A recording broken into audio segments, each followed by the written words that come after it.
Donc, l'intention de So Co, hein, ensemble, construisons demain, euh, déjà porter cette intention symbolique du ensemble, au travers lequel, dans cet épisode, j'ai envie de, euh, de donner le ton à cette expérience de transmission spontanée, de transmission sans flafla, de transmission dans la nuance aussi. Et j'ai envie d'aborder le thème du lien et de comment le fait de se relier les uns aux autres permet de transformer notre relation aux autres, de transformer notre relation à nous-mêmes aussi, au monde, et notre relation à nos aujourd'hui comme à nos demain. Et la question que je me suis posée souvent et que je me pose encore, c'est comment, en revenant dans une dynamique de la relation, de la connexion,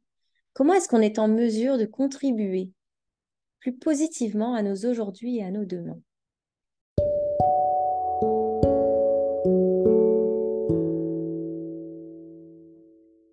La proximité relationnelle, selon les recherches, c'est l'une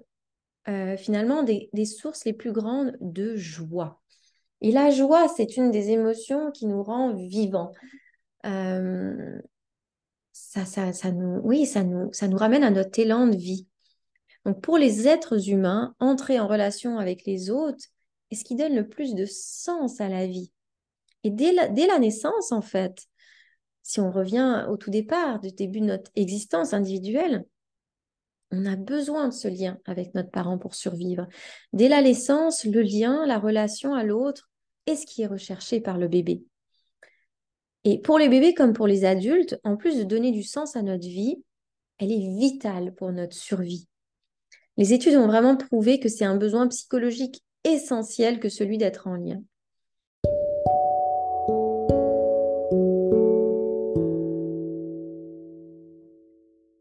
La sagesse autochtone,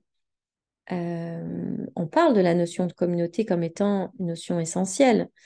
La division ne fait pas partie de la sagesse autochtone. Et je trouve qu'en ce sens, l'image du cercle et justement de ces cérémonies qui sont organisées en cercle versus le fonctionnement pyramidal qu'on voit dans nos sociétés, dans nos entreprises, est très représentative en fait de comment la société fonctionne en ce moment et comment naturellement l'image du cercle va nous ramener dans ce lien, dans cette entraide, dans cette capacité de se voir les uns les autres, de se relier les uns aux autres et de ne pas être dans une hiérarchie qui va parfois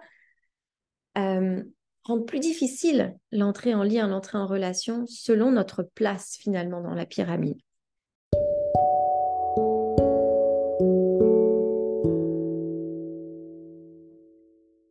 Est-ce qu'on a choisi de se couper de ce lien, de cette interdépendance physique et émotionnelle qui est finalement synonyme de joie, de durabilité, d'épanouissement individuel et collectif. Et est-ce que c'est possible qu'on soit justement dans cette autonomie et en même temps dans cette interdépendance, de choisir l'interdépendance, non pas comme quelque chose qui nous enferme, mais vraiment comme un lien qu'on choisit et comme un lien qu'on nourrit.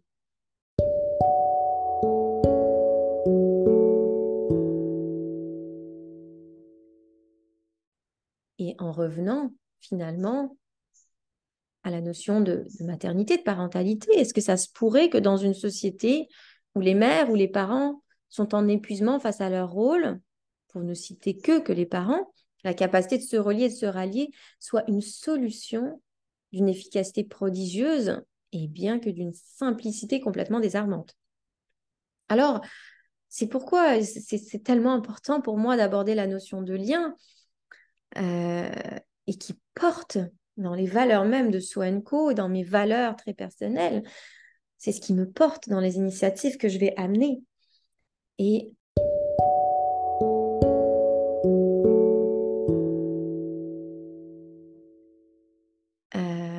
et voilà, ça contribue à un besoin essentiel humain. Mais il y a aussi cette notion de régénération sociale qui fait qu'en plus de contribuer à la santé individuelle, ça contribue à la santé collective et à cette capacité qu'on a ensemble d'entrer dans une régénération sociale. On revient dans une dynamique où on crée des communautés, où il y a de l'entraide, des élans de solidarité, et de se relier entre nous et de co-créer au-delà de la dimension d'échange monétaire pour continuer de bâtir des relations pas uniquement commerciales, mais qui vont nourrir la personne que nous sommes, puis la société dans laquelle on vit, dans laquelle on évolue. Et parce qu'elle est là, la beauté de créer des liens sains et solides qui permettent, justement, comme je disais tantôt, pas d'entrer dans une dépendance, mais dans cette harmonie entre les besoins individuels et les besoins collectifs, sans être dans une lutte constante avec soi ou avec l'autre.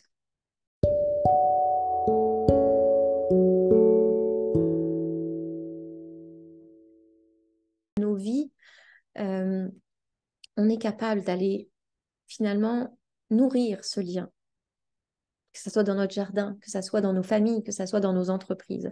Donc le lien, la solidarité, l'entraide sont vraiment des dimensions super importantes pour moi parce que je trouve que ça forme le lien entre beaucoup d'initiatives qui peuvent avoir lieu dans nos sociétés et qui permettent de contribuer à transformer l'espace social, l'espace économique, l'espace de travail, les espaces en général.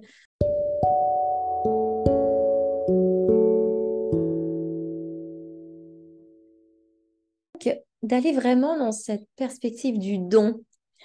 et de ne pas aller créer du lien avec un agenda précis,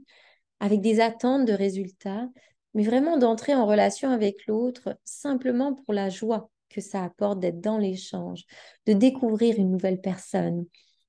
un nouveau regard, d'être dans le partage, la transmission, l'écoute aussi. Et l'écoute, ça va faire partie d'un autre épisode aussi parce que c'est tellement important pour maintenir le lien, pour entrer en lien, pour enrichir nos perspectives, pour se nourrir aussi de la relation avec l'autre, pour soutenir l'autre aussi. Et finalement, d'aller dans des liens, dans des relations qui nous permettent de voir à partir de là ce qui peut émerger naturellement dans le tangible de nos projets, de nourrir les rêves individuels et les rêves collectifs.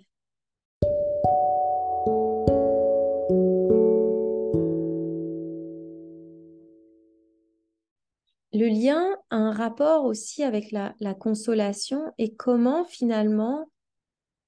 le fait d'être en lien avec l'autre sans chercher à résoudre ce qui se passe, mais en étant là, en étant pleinement présent, dans l'écoute, sans être à la recherche de solutions, mais juste à indiquer à l'autre qu'on est là, qu'on est à côté, par une main posée sur son épaule, par une présence qu'on offre, par un regard qu'on porte sur lui. Comment ça peut avoir une vertu consolatrice pour les êtres humains. Et donc, de nous ramener aussi dans cette consolation, dans cette joie, dans cette confiance à la vie qui nous permet d'aller traverser certains défis. Donc,